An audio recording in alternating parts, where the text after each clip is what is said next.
Hello, welcome everybody to this amazing interview that we're going to have today with Fotini. And Fotini, please tell me, how do you pronounce your last name? It's Iconomopoulos. If you can say, I cannot mop all this quickly, you can say my last name. Iconomopoulos. Got it. Okay. I was like, I'm not even going to try that. Let me just do that.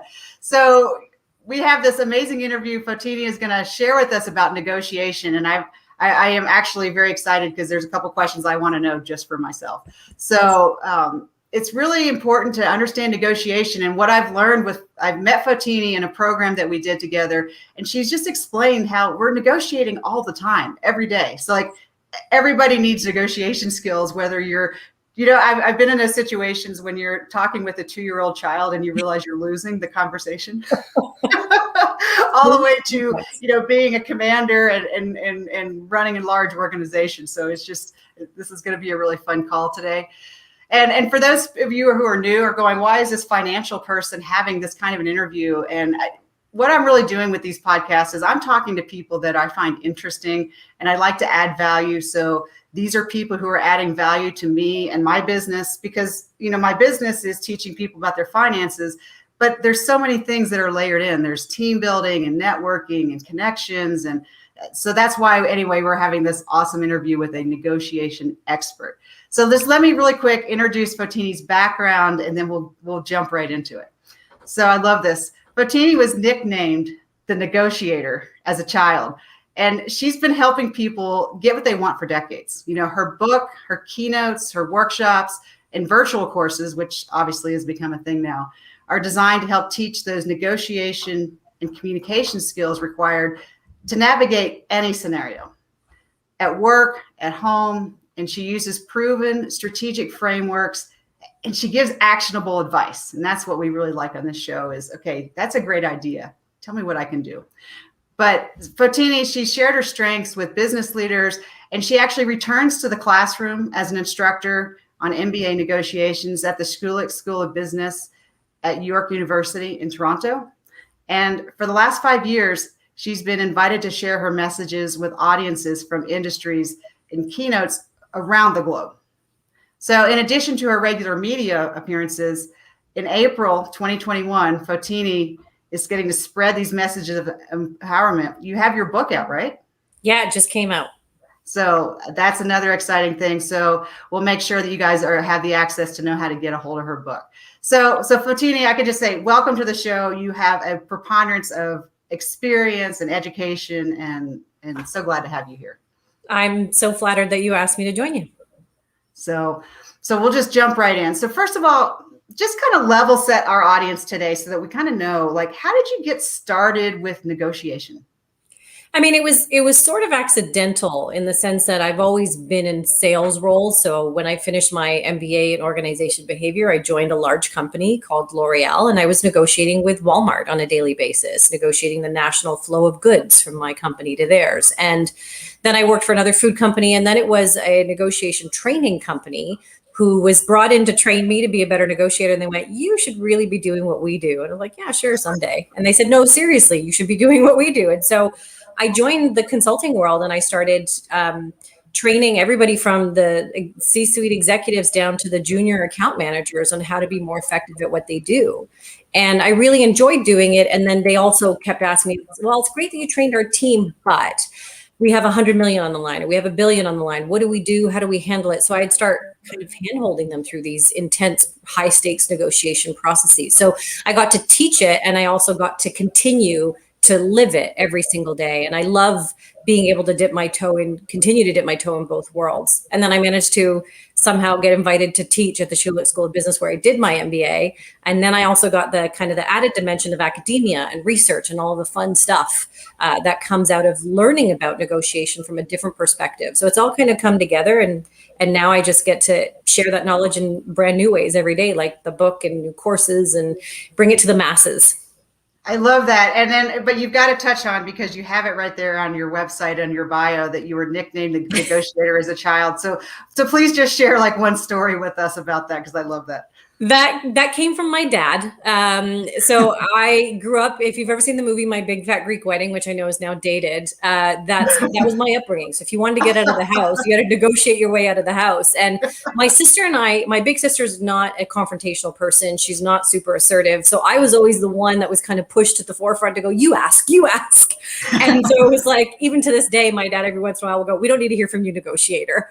It started when I was a kid, and it continued to stick. But it was those skills, that assertiveness, that no fear kind of attitude of what's the worst that can happen? I'm just going to ask and see what happens, that I carried into every step of my career along the way. So even when people say to me, well, I don't have those requirements for that job I want to get, I'm like, I've never fulfilled every single requirement for any single job I've gone into, but I did it. I was qualified enough that I had skills, maybe not their checklist, but when you try, what's the worst that can happen? I love it. That's perfect. So one of your topics that you get into is called the power of the pause. And I wanted to kind of start our talk here because I am a fast talker. And so I constantly need to slow down, but that's a bigger concept than that. So can you just kind of share with us, like, what do you mean about the power of the pause? Yeah, so it's twofold. My book is actually called Say Less, Get More for a reason, because there's two kind of interpretations of it. One is literally say fewer words, shut up, don't say something, because there's studies that even show us that negotiators who say less will get better results. So pausing during negotiations can actually make the other person feel a little less comfortable and perhaps start giving you more value. But the more important reason it came up in my world was I've met such talented, bright, intelligent people in every walk of every industry. And yet for some reason, these people, when they get into a stressful situation, like a confrontation of some kind of negotiation, it's like all rational thought leaves their brains. And we go back to our cave person ancestral brain. And back then, when they were faced with a threat, it was a saber-toothed tiger, and they'd be able to have all of their energy go from their brain to their limbs to run away from that tiger. Today, we don't have those physical threats, but we have these intellectual threats, but our brains still operate the same way. So when you're faced with that stressful moment, it's very tempting to think and talk your way through it. My advice is to press your mental pause button, to find a calming breath, to take an opportunity to just reframe for a moment before you say something that you actually might regret. So that pause might come in the form of, for some people, like I said, a meditative breath is really useful. For others, it's a positive mantra that they're going to repeat in their brains. For some, it's a power pose. But there's all sorts of ways to help you regain that rational energy in your brain before you have those moments of regret that make you go, oh God, why did I do that? Why did I say that? You're going to look far more credible and confident, and you're going to feel much better, but it's also going to have an effect on the people who are sitting across from you.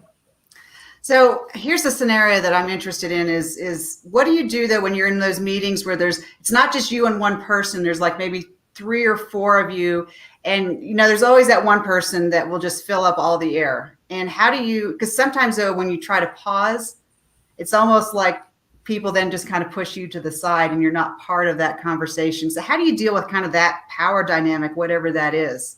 Yeah, I mean, that's especially important for women when we have smaller physical stature. So we aren't physically taking up as much space as those others in the room. It's easy to be out of their line of sight, whether it's intentional or not. But I'd say in those moments, you need to own the pause moment. So you need to say something, frame it up to say, I need a moment to think about this. Or that's an interesting one. I want to make sure I articulate this as clearly as possible for everybody in the room. And then take your moment to take a breath if you need to. Or if you haven't done that and they are interrupting you, you might want to, raise a hand, lean forward, do something that's physically going to signal to them that I have something to say here. And I'd say before you even do the pause, your body language is going to be so important to be able to do that.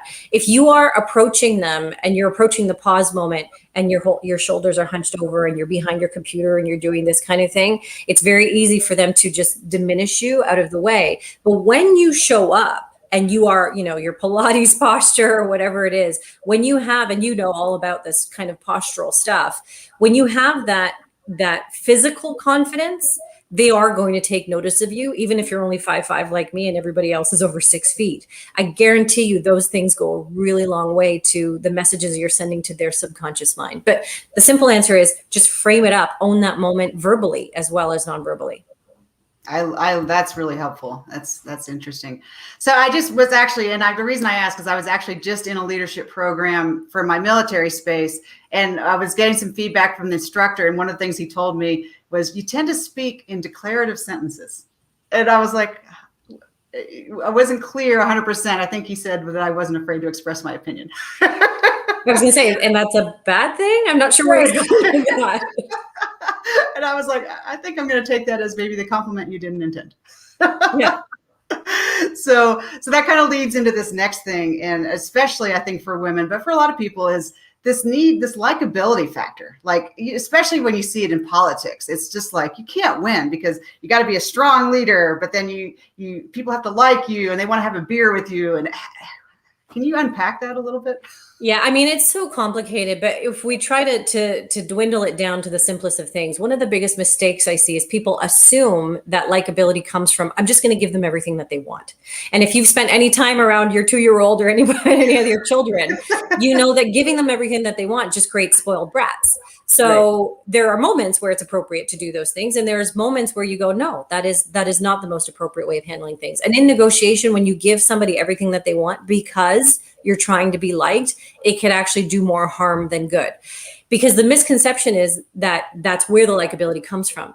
It actually comes from different things. It comes from people who are cooperative. So using language that actually sounds like you're interested in what I have to say as well, by asking great questions, by thinking about my perspective, by demonstrating some type of cooperative behavior.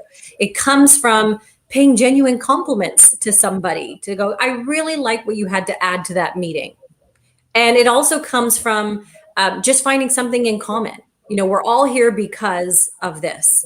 That's enough. And I think people try to overcorrect almost to a degree when it comes to likability. So likability doesn't necessarily mean we're going to plan our next vacation together and we're going to have to want to go out for beers together. I just need to like you enough to want to go through this exercise with you, to want to do business with you, to want to find a resolution with you. So there's degrees of likability too. You don't have to be able to, hug everybody that you see. That may not be appropriate in some of your circumstances, but you need to be likable enough that they go, I want to deal with this person, as opposed to this person.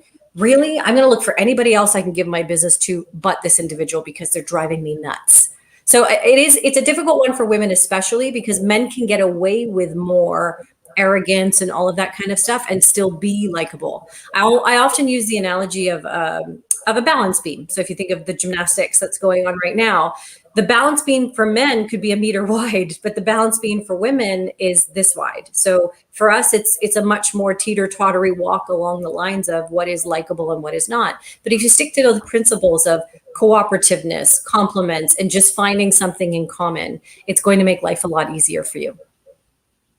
And yeah, I'm thinking that through. And so like one of the dynamics in this leadership class that I brought it, and I got to play with it. So it was fun, when you have that bubble where you're in a class and play with it, is in the military, the chief of staff of the Air Force is always a man. It always has been a man. It's never been a woman. And so there's just like this underlying expectation that that's who should be in charge, and trying to play with that. Like, well, what if I get to be in charge? And it's hard because there's like everyone in the room already kind of assumes, the women included, that, the one guy is going to be in charge.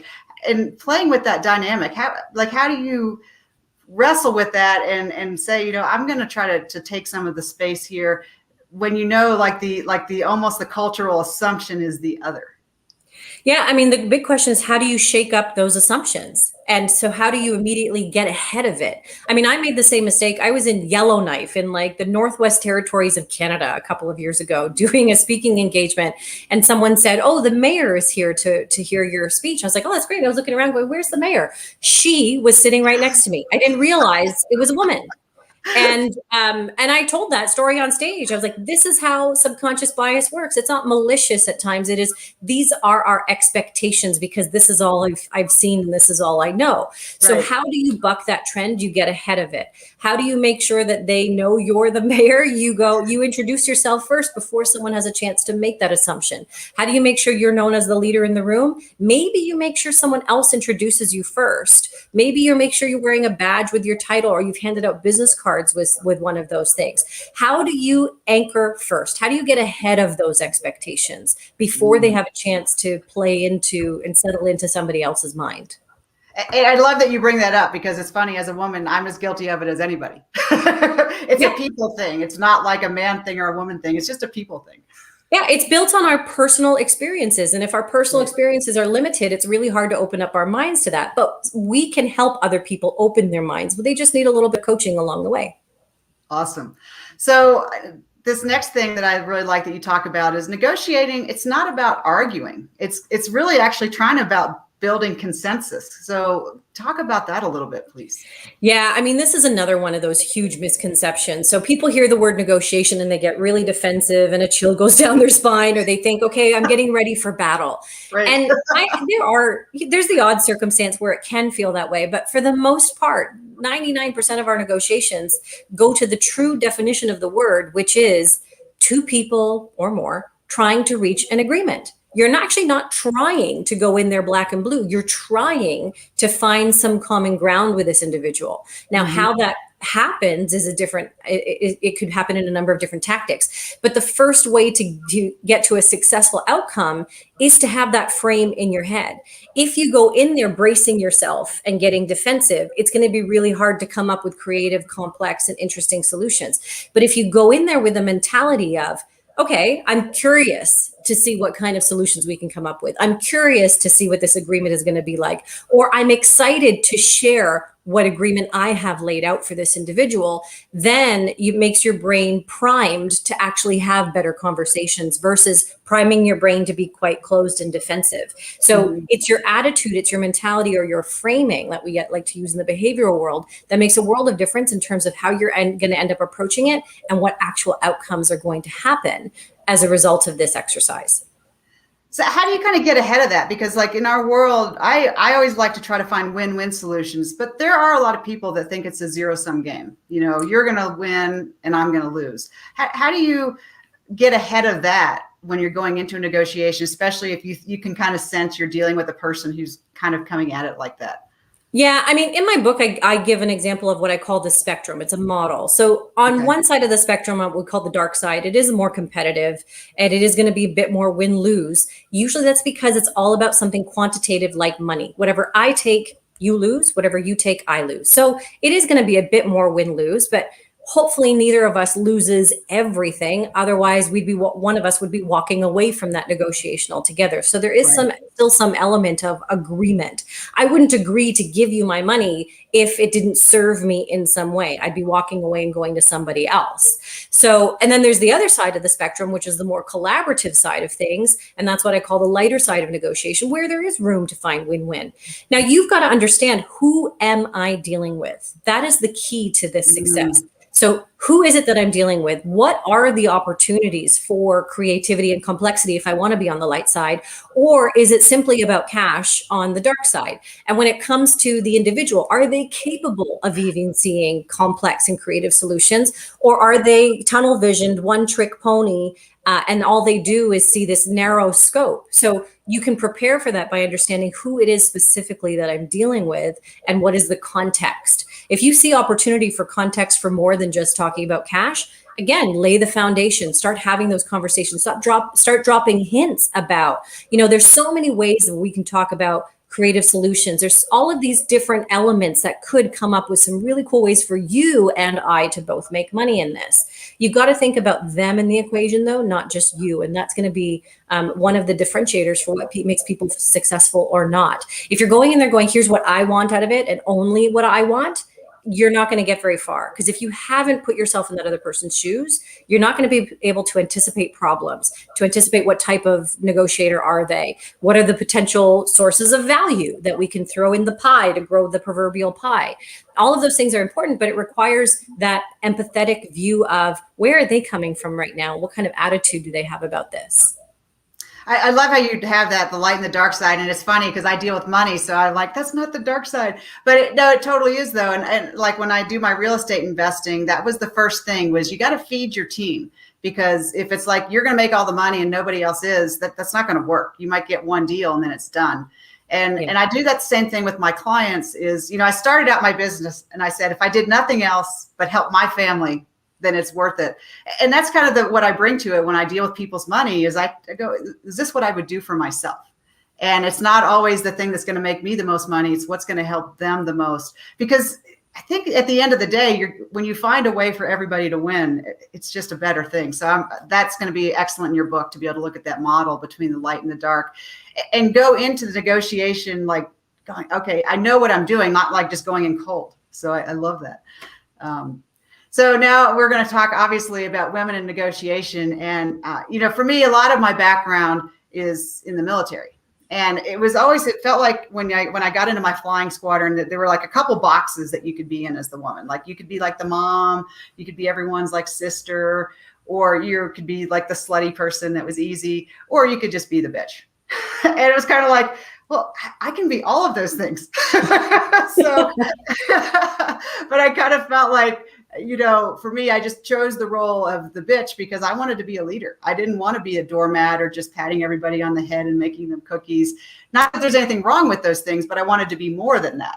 So how do you approach that as a woman coming in? Because I think those boxes are probably not just in the military. I think those are probably cultural.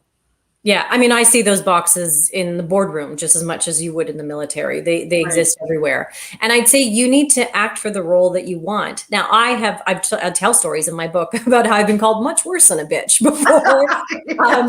But, and I've learned through trial and error, as well as from the research that I absorbed from so many of the great books and authors that are out there about what works and what doesn't. So I lean on that likability factor. I don't want to be the mother, so I'm not going to be the one organizing the next potluck in the office and stuff like that. I just posted something on social media the other day about how one of the biggest mistakes women make at work is they become the minute takers.